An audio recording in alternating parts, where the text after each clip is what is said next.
Il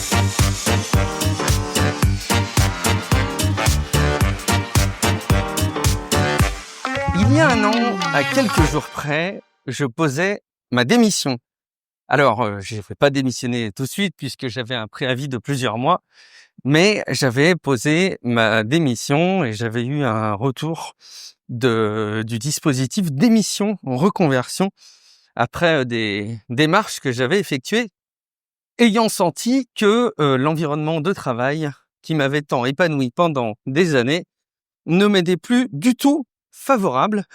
C'est une décision assez lourde que j'ai prise. Avec le recul, si c'était à refaire, je pense que je le referais peut-être même encore plus tôt. J'ai vécu des situations compliquées et je suis très content d'en être sorti. Et puis, avec le temps, j'ai commencé à faire un peu une rétrospective de ce que j'ai vécu dans mon environnement de travail. Et il y a plein de choses très positives et je pense que j'y reviendrai. Il y a aussi des choses qui sont un peu compliquées. Et je pense que le pire enseignement que j'ai pu avoir dans mon expérience professionnelle, c'est la gestion des personnalités difficiles. Alors, vous allez me dire, c'est un petit peu le cas de tous les problèmes. Tous les problèmes sont de l'ordre des relations personnelles et vous avez probablement raison. Mais enfin, je voudrais quand même désigner plus spécifiquement dans cet épisode les personnalités très difficiles, celles qui vous plombent et celles qui vous mettent dans des situations pénalisantes, y compris sur le plan évidemment professionnel, mais aussi sur le plan personnel. Et ça, je peux pas dire que j'ai vécu toute ma carrière professionnelle à être confronté à des personnes comme ça. J'ai vécu des périodes professionnelles et heureusement, mes toutes premières années après mes études, j'ai découvert des personnes incroyables et c'est ce qui m'a fait totalement ignorer le fait qu'il pouvait y avoir des personnes difficiles dans un environnement de travail.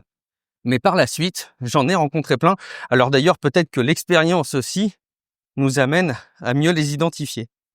Et l'an dernier, j'ai été très soutenu par une personne qui m'a accompagné dans mes démarches et dans mes réflexions personnelles.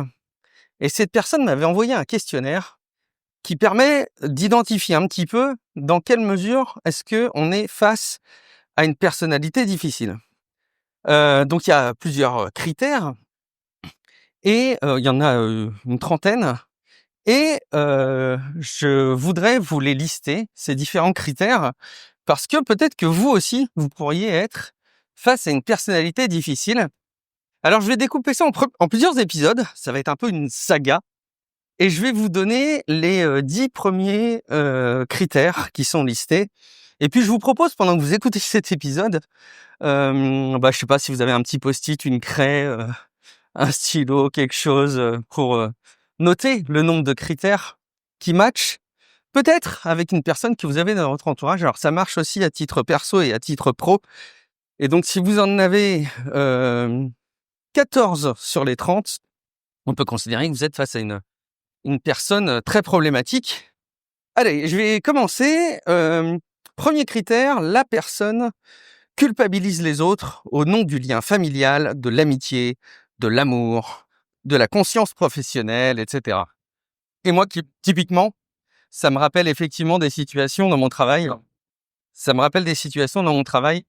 Décidément, cette moto va pas très vite, mais elle fait beaucoup de bruit. Ça me rappelle des situations dans mon travail où il y avait des personnes à titre pro qui étaient très fortes pour culpabiliser. Alors d'ailleurs, ça me fait rigoler parce que souvent on dit une erreur fait grandir, c'est un enseignement, etc. Mais enfin, il y a des personnes qui, quand elles évoquent les erreurs que vous avez, sont tout à fait capables de vous culpabiliser au nom de grandes valeurs et de grands principes qui sont affirmés comme étant des réalités, mais finalement, qui, quand on prend un petit peu de recul, n'ont que souvent très peu de fondements et très peu de valeurs, notamment la conscience professionnelle. Enfin, tu te rends compte, c'est ça, être un bon professionnel. Les dirigeants sont aussi très à l'écoute de ce qu'on fait, de ce que tu fais. C'est important d'être à la hauteur, etc. Bon, conscience professionnelle. Point 2, il reporte sa responsabilité sur les autres ou se défait de ses propres responsabilités. Alors voilà, il y a des personnes dans notre entourage qui sont, et souvent d'ailleurs dans le premier réflexe, très fortes pour dire que c'est de la responsabilité d'un tel. Que ce soit d'ailleurs des responsables hiérarchiques ou d'autres collaborateurs ou d'autres experts dans l'entreprise. Et en tout cas, jamais ces personnes ne vont dire « Ah, là-dessus, j'aurais pas dû m'y prendre comme ça, c'est ma responsabilité, j'ai mal géré, ça me servira de leçon et à l'avenir, je gérerai autrement. » Et accessoirement, derrière, un mea culpa. Voilà, ça c'est tout à fait le genre de choses pour lesquelles ces personnes sont étrangères. Point 3. La personne ne communique pas clairement ses demandes, ses besoins, ses sentiments et ses opinions.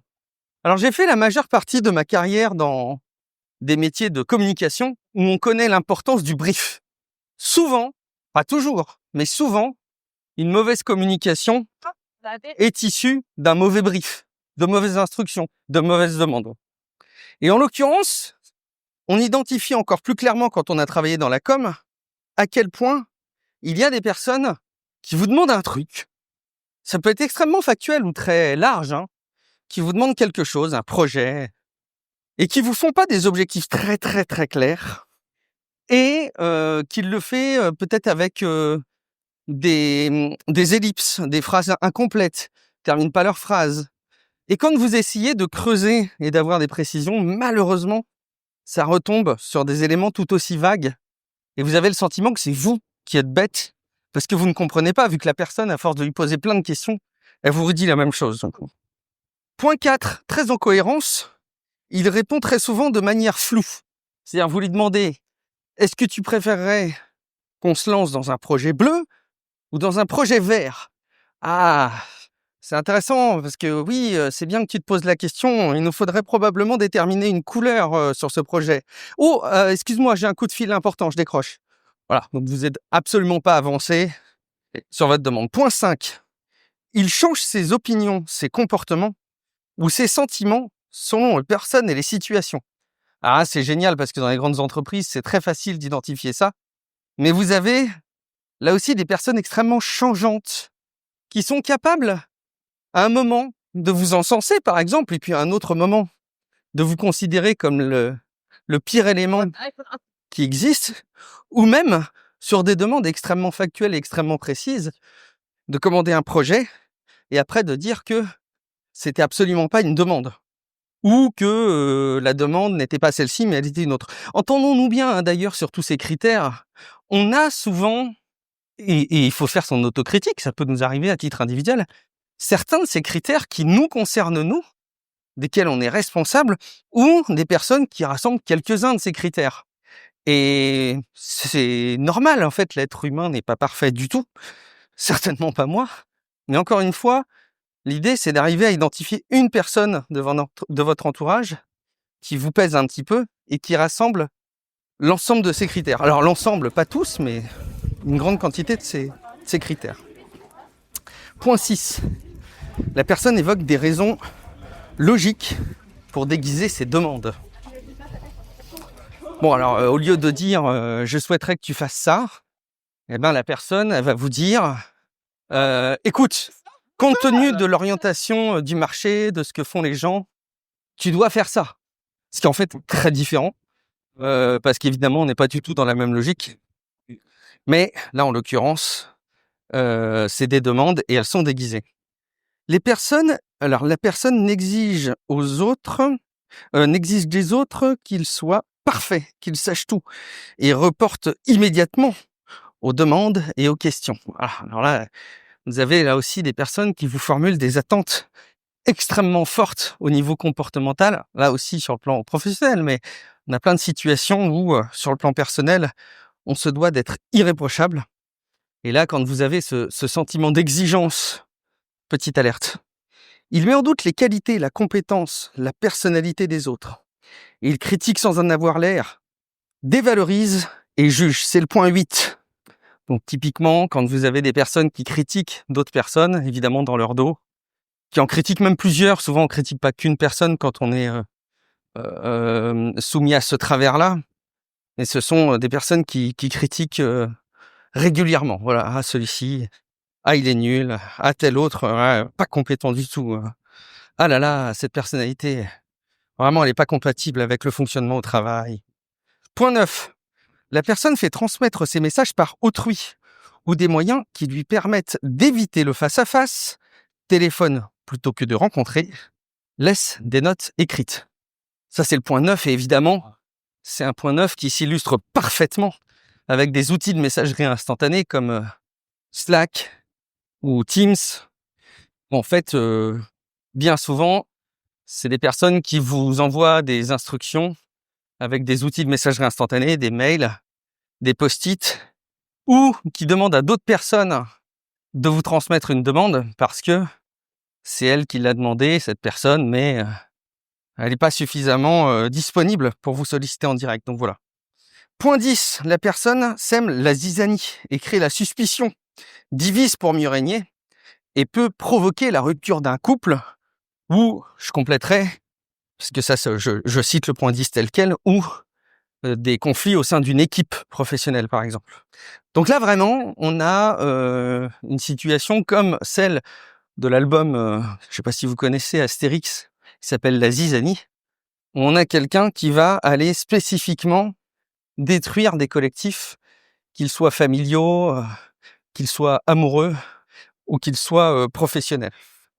Bon, je vais arrêter là pour ce petit épisode parce que sinon ça va être trop long et puis surtout ça vous fait un petit happening pour la suite et ça va vous inciter à écouter les autres épisodes de La Voix de Guillaume. Mais voici 10 points qui permettent d'identifier potentiellement des personnalités difficiles et je vous donnerai dans le prochain épisode les points 11 à 20 et dans l'épisode suivant les points 21 à 30. Donc gardez votre petit post-it ou votre liste avec vos petites croix pour compter le nombre de caractéristiques que vous avez sur une personne de votre entourage pour laquelle vous avez des doutes sur sa nuisance pour vous. Et puis si à la fin des 3 épisodes, vous avez au moins 14 critères, je vous dirai peut-être quelles sont vos solutions. Allez, je vous souhaite en tout cas une très belle continuation. Merci de continuer à m'écouter ici dans ce podcast. Et puis, je serais ravi de vous retrouver, notamment dans Tech Café, qui fait sa rentrée là au moment où j'enregistre cet épisode.